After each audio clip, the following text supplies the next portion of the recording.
Salut, c'est Damnao.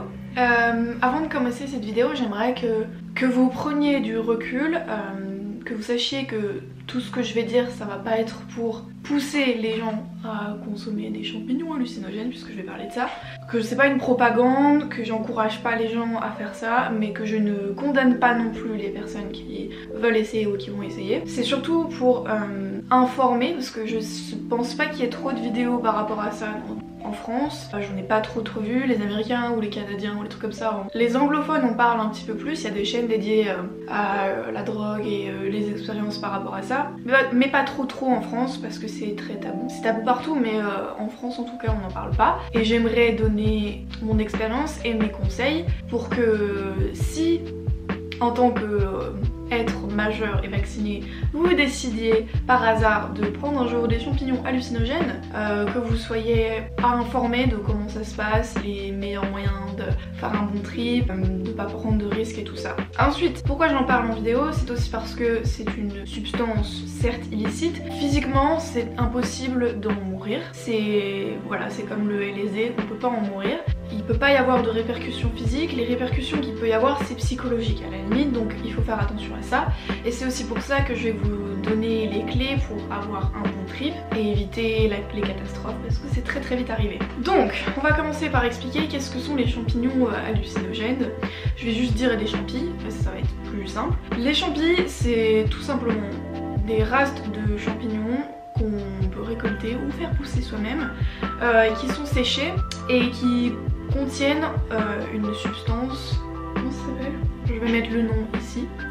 Donc cette substance, elle va agir sur ton cerveau et te créer en fait divers effets que je vais expliquer plus tard. Donc comme j'ai dit, il ne faut pas en mourir, il ne faut pas faire d'overdose. La seule chose que tu risques, c'est un très mauvais bad trip.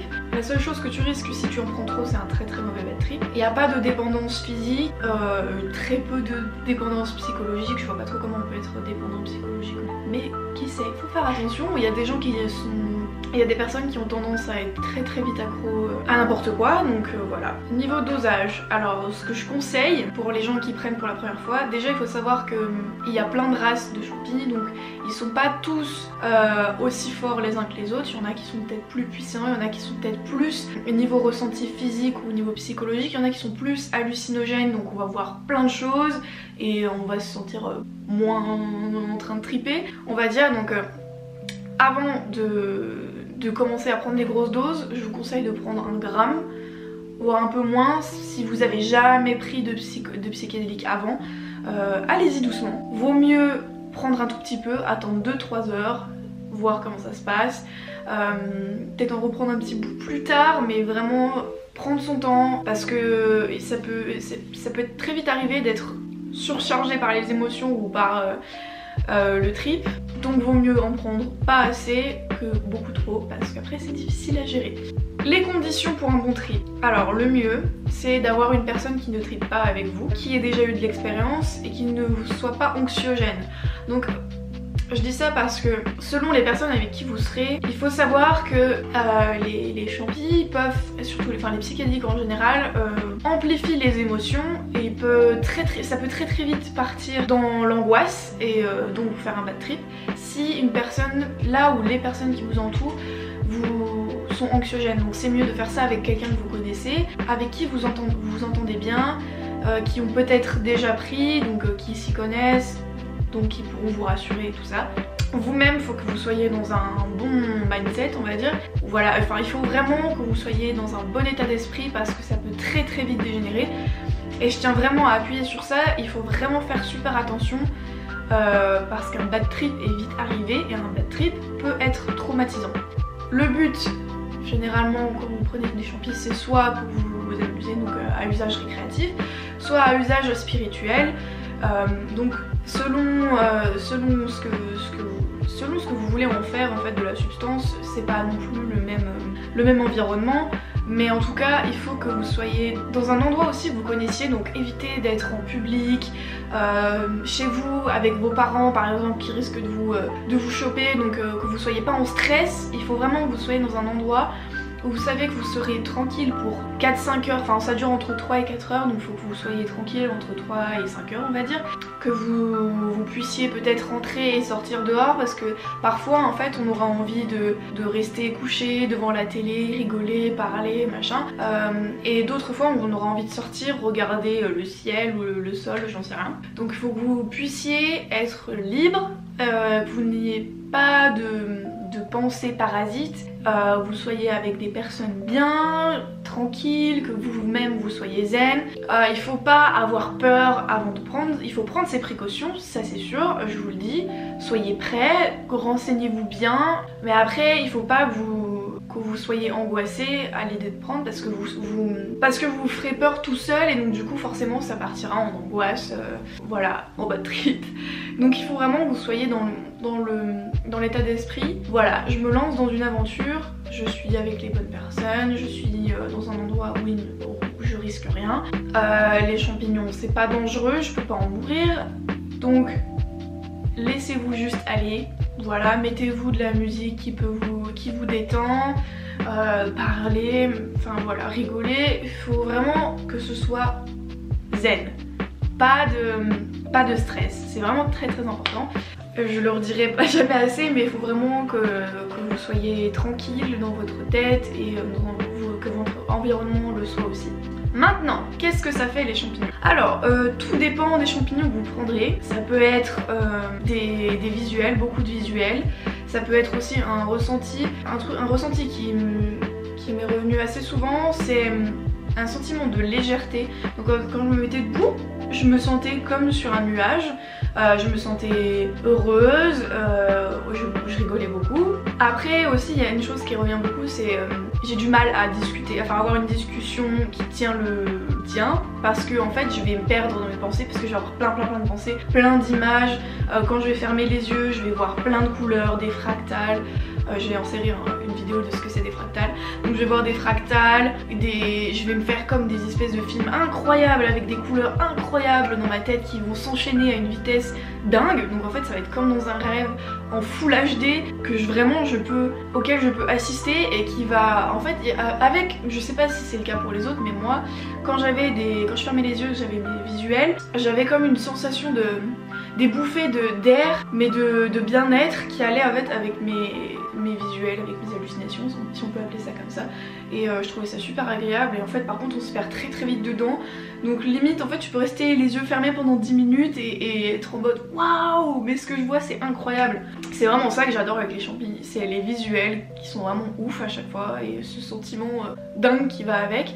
Après quand tu ouvres les yeux, donc tout dépend aussi des variétés, tout dépend aussi de comment tu réagiras, mais tu peux voir les fractales, c'est vraiment quelque chose qui revient, pareil pour le LSD.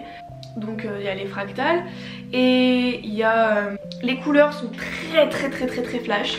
Vous allez voir les choses qui sont toutes douces. Donc par exemple quand tu regardes les murs, t'as l'impression que les murs sont comme en coton. Il y a quelque chose que beaucoup de gens disent et que je trouve qui est vrai, c'est qu'en fait quand tu es sous champi, t'as l'impression d'être comme un bébé qui redécouvre le monde, parce qu'en fait tout ce que tu vois a une couleur et une texture différente, et t'as l'impression d'être dans un monde merveilleux parce que tout est super beau. Tu vas regarder le sol, il va être lumineux avec des formes incroyables, il va bouger. T'auras l'impression que si tu regardes ton mur, t'auras l'impression que ton mur il est tout mou parce qu'il bouge. Je me rappelle une fois je regardais dans du carrelage, en fait dans le carrelage j'avais l'impression de voir des dimensions à l'intérieur, genre que c'était profond, et en fait c'était comme une dimension de verre en fractal, c'était tout bleu, lumineux, c'était incroyable. Je suis en mode waouh, ce que je vois c'est ouf. C'est que des trucs comme ça, donc beaucoup de visuels. Moi je trouve ça magnifique, j'adore ça les visuels en fait. Et aussi les fous rires, il y a souvent des fous rires qui vont avec, mais pas tout le temps, ça ne peut pas arriver tout le temps. Après il y a des phases où tu vas plus rigoler et des phases où tu vas plus parler et être complètement dans ton truc. Une chose que j'aimerais dire, c'est que alors les champis, j'ai l'impression que ça marche par pic. Donc en gros tu vas monter doucement, d'un coup tu vas avoir un gros pic où tu vas être wow, je comprends plus rien de ce qui se passe. Donc généralement si tu connais pas, ça peut être par là où tu paniques. Donc il faut vraiment se dire, peu importe ce que je vois, peu importe ce que je ressens, il faut que je laisse couler et que je ne réfléchisse pas, que j'essaye pas d'analyser tout ça. Moi il y a des moments où je comprenais rien de ce qui se passait, rien de ce de ce que je voyais parce que j'entendais les gens parler, machin, et j'étais en mode waouh. Et du coup j'étais juste là, je parlais pas et j'attendais enfin j'essayais juste de regarder et de pas chercher à comprendre et de rigoler en fait de ça. Et ce qui fait que j'ai jamais eu aucun problème, que j'ai toujours eu des super moments où je prenais les champis parce que jamais j'ai essayé de réfléchir ou d'analyser ce que je voyais, j'en rigolais juste. Et une dernière chose que je voulais ajouter, j'ai oublié ce que je voulais ajouter.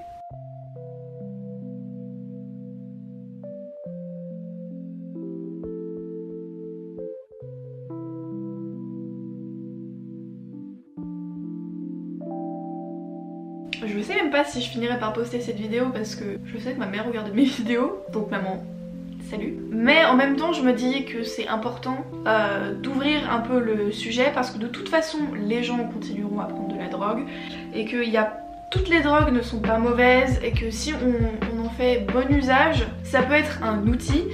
Comme je l'ai dit, ça peut être utilisé à des fins spirituelles, que ce soit pour vous amuser avec vos potes ou pour vous ouvrir vos chakras ou j'en sais rien. Faites-le consciencieusement, faites-le raisonnablement, renseignez-vous avant, faites-le avec les bonnes personnes. Voilà, parce que c'est pas anodin non plus, même si les champis il n'y a aucun risque physique, il peut y avoir des répercussions psychologiques si vous faites un bad trip. Et je peux vous dire qu'un bad trip c'est jamais très drôle, je connais des gens qui ont été vraiment traumatisés par rapport à ça. Donc voilà, faites quand même attention. Si vous regardez cette vidéo juste par curiosité, bah voilà, maintenant vous savez ce que ça fait. Et aussi, si vous êtes encore jeune et que ça vous intéresse, que ça vous fait envie, s'il vous plaît, attendez quand même d'être plus grand, d'être majeur au minimum, parce que on n'a pas forcément les moyens de gérer ce genre de substance. C'est peut-être pas très bon pour le cerveau, j'en sais rien si ça a des impacts par rapport au cerveau, si ça détruit des neurones ou pas, mais bon, dans le doute, évitez quand même de faire ça jeune. Voilà, attendez d'être grand, d'être majeur, de pouvoir prendre vos propres décisions, c'est quand même mieux. Et voilà, si vous avez d'autres questions, je serais ravie d'y répondre. J'espère vraiment que vous serez ouverts au dialogue, même si vous êtes contre l'usage de drogue, ce que je peux comprendre, que vous m'insulterez pas ou que vous pensez pas que je veux absolument que les gens prennent des champis et voilà, que c'est pour donner une idée, enfin c'est pour donner le mauvais exemple aux jeunes. C'est surtout qu'il faut en parler et il faut que les gens puissent être renseignés si un jour ils veulent passer le cap. Et moi je pense que c'est pas comme si je disais aux gens de comment se piquer à l'héroïne, voilà. C'est quand même une substance qui est assez, enfin pas anodine, mais qui fait pas de mal physiquement, qui a pas d'addiction. Donc c'est pour ça que je me suis dit que je pouvais en parler ouvertement sur ma chaîne YouTube. Voilà, j'en ai fini pour cette vidéo, c'était un peu long. J'espère que ça vous aura plu et voilà. À très bientôt.